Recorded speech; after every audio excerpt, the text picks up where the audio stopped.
Hello Wolcen players!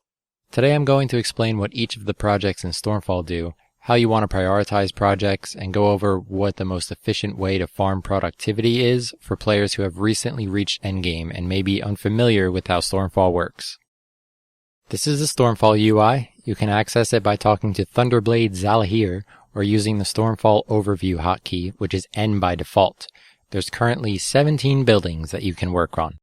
On the top left, you'll be able to see your town level and your base productivity indicated by the hammer icon. Productivity is a proprietary Stormfall value that affects how quickly you'll be able to finish upgrades. On the top right of Stormfall, we have the Stormfall Palace. This is where the majority of your productivity will come from, and you'll want to keep an upgrade going from here at all times. Each project has the same outcome. Productivity will be permanently increased. As you finish each project, the next project becomes more expensive and requires more productivity to complete. The first costing 50 productivity and the last 500,000. This may seem daunting at first, but due to the progressive nature of your earned productivity, it really isn't so bad. Each building will show you what your already earned productivity bonus from that particular building is. Projects that are permanent fixtures of Stormfall boost productivity by a small amount. This basically means anything that isn't a service, such as exchanging gold for primordial affinity and vice versa, will permanently boost your productivity at Stormfall. Up here we have the cartographical archives. Basically, it's a speechcraft skill. It'll improve your merchant buy and sell prices by 20%. These three are Primordial Institutes West, Main, and East. West will unlock your 5th skill slot. East will give you 1 passive skill point. Main will increase your Primordial Essence meter. Note this affects Primordial Essence, which is the meter bar used for aspects of Apocalypse, not to be confused with Primordial Affinity, which is the currency. Seeker's Garrison has 3 projects, one for a small amount of gold, one for a random piece of armor, and one for legendary ethereal regions, like greater entropy orbs. The Dark Market is one of the more useful buildings.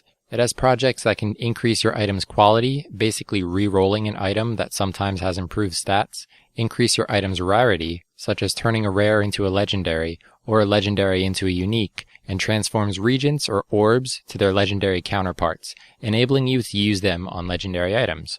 The bottom 2 projects are needed to unlock the top 4 projects. The Ananka's artifact will unlock your final aspect of Apocalypse. The Diamond Bank will unlock all of your stash tabs. The Transmutation Forge will take an item and turn it into another item completely.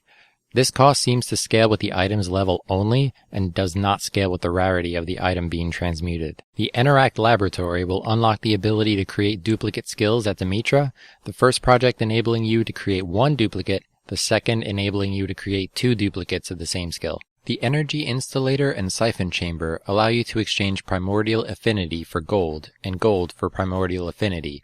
It's truly like the Costco of currency conversion. The bulk quantity projects have a better exchange rate than the minor quantity projects.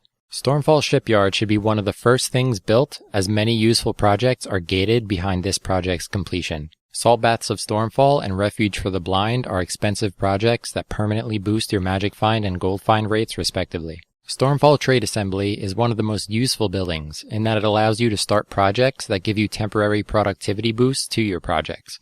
Along with the palace upgrades, which you should always have one going at all time, keep a productivity boost project going on at all times as well. One cheap boost will be a 25% temporary boost. I've gotten up to 75% productivity boost by stacking a couple at the same time, but the projects that are available seem to be sort of random. Sometimes you'll have a few productivity boost projects available, sometimes none. It may be possible to get 100% boost by completing these projects, but I haven't reached it yet. Okay, so now that we've gone over Stormfall really fast, here's the most efficient way to farm productivity at a low level. It isn't expeditions, although they reward more gold, experience, and have better loot. But if we're going after productivity efficiency alone, mandates will net you the most amount of productivity per minute. Once you get your base productivity at Stormfall at around 200, 1 mandate will be enough to complete the cheaper productivity boosts at Stormfall in 1 run. However, there is a bit of RNG involved here. What you're looking for is the kill enemy type objective, not the kill enemies in the area to fill up the bar objective.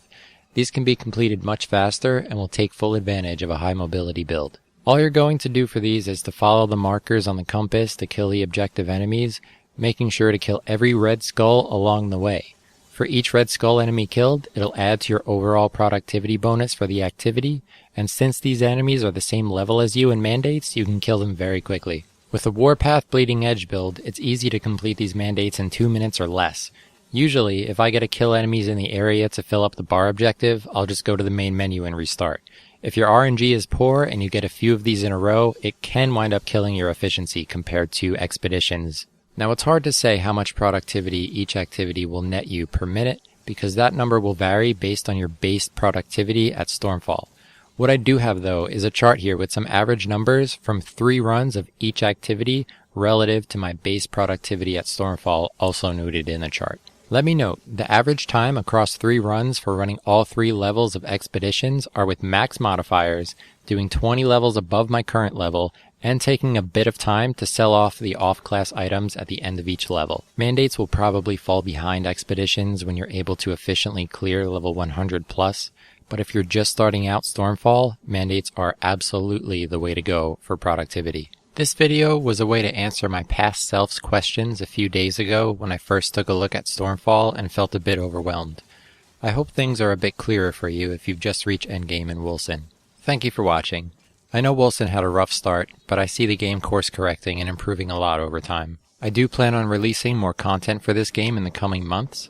If you have any questions about what I covered here, feel free to join my Discord and ask me. If you'd like to see more informative Wolcen content, subscribe to the channel. Hitting the thumbs up would be pretty sweet too, I guess.